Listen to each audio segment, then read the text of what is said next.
आत्मनिर्भर भारत योजना में जो हमारे प्रवासी मजदूर गए थे, उन प्रवासी मजदूरों के लिए सरकार के द्वारा उनके क्षेत्रों में रोजगार की व्यवस्था की गई। कभी कभी बड़ी खुशियों का खजाना छोटे छोटे तोहफों में छुपा होता है, इसीलिए तनिष्क लाए हैं little big moments, a fresh new collection of earrings, साथ ही डायमंड ज्वेलरी की वैल्यू पर अप टू 20% ऑफ भी। तो आज ही पधारें Tanishq Ajmer at India Motor Circle. योजना है और वास्तव में ये प्रधानमंत्री जी का एक सपना है। प्रधानमंत्री जी जिस दिन प्रधानमंत्री बने थे और उन्होंने पहला अपना भाषण दिया था, तो उन्होंने कहा था कि मेरी सरकार गरीब कल्याण के लिए समर्पित सरकार है। हमने पिछले 2 साल में देखा दुनिया में कोविड का संकट आया और कोविड का संकट इतना खतरनाक था कि ऐसे लगा था कि देश का सारा जनजीवन थम सा गया था। कोविड आने के बाद 2 विषय सरकार के द्वारा किए गए। सबसे पहले प्रधानमंत्री आत्मनिर्भर भारत योजना को शुरू किया गया। आत्मनिर्भर भारत योजना में जो हमारे प्रवासी मजदूर गए थे, उन प्रवासी मजदूरों के लिए सरकार के द्वारा उनके क्षेत्रों में रोजगार की व्यवस्था की गई। कोविड के बाद इस काल में ही हमने एक और महत्वपूर्ण कार्यक्रम शुरू किया कि शहर के जो हमारे स्ट्रीट वेंडर हैं और जो शहर में रेहड़ी पटड़ी का काम करते हैं, केंद्र सरकार के द्वारा स्वनिधि योजना को शुरू किया गया।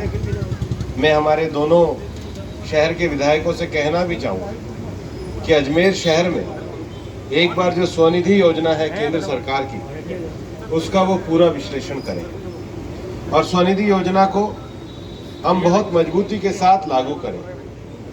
दूसरा, अजमेर के क्षेत्र में सुबह से ही मेरी बहन अनीता बदेल जी से मेरी चर्चा हो रही थी बीड़ी मजदूरों के लिए, और उसमें जो उनकी किस्त आनी थी, पहली किस्त तो आ गई थी और मंत्री बनने के बाद जब उन्होंने मुझे फ़ोन किया तो दूसरी किस्त भी पहुंच गई है और तीसरी किस्त जो बीड़ी मजदूरों के लिए अनीता जी कह रही हैं वो प्रयासशील है और वो भी हम समय से पहले ही उसको पूरा करवाएंगे, क्योंकि शहर में लगभग बहुत बड़ी संख्या में हमारे बीड़ी मजदूर भाई और बहन रहते हैं और श्रम मंत्रालय के तहत उनकी योजनाएं की जाती हैं। आज ये जो लोग आज सब लोग आए हैं, ये राशन वितरण का जो काम है ये बड़ा महत्वपूर्ण काम है और ये राशन वितरण में पीडीएस में सरकार के द्वारा ये तय किया गया है कि पीडीएस स्कीम के अंतर्गत हमने जब कोविड का पहला दौर आया था तो मुफ्त राशन वितरण करा था और इसके अंतर्गत भी अब नवंबर तक ये जो हमारा राशन वितरण है ये पूरा रहना है। और इसलिए प्रधानमंत्री गरीब कल्याण योजना का अर्थ ये है कि हम सबको साथ मिलकर के कोविड की लड़ाई को लड़ना है।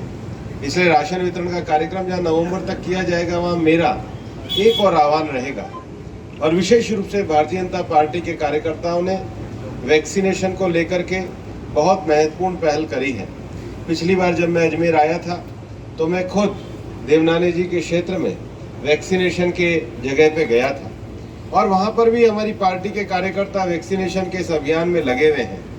3 दिन पहले पूरे भारत में हमने 88 लाख एक ही दिन में टीके लगा करके दुनिया का सबसे बड़ा कीर्तिमान बनाने का काम किया।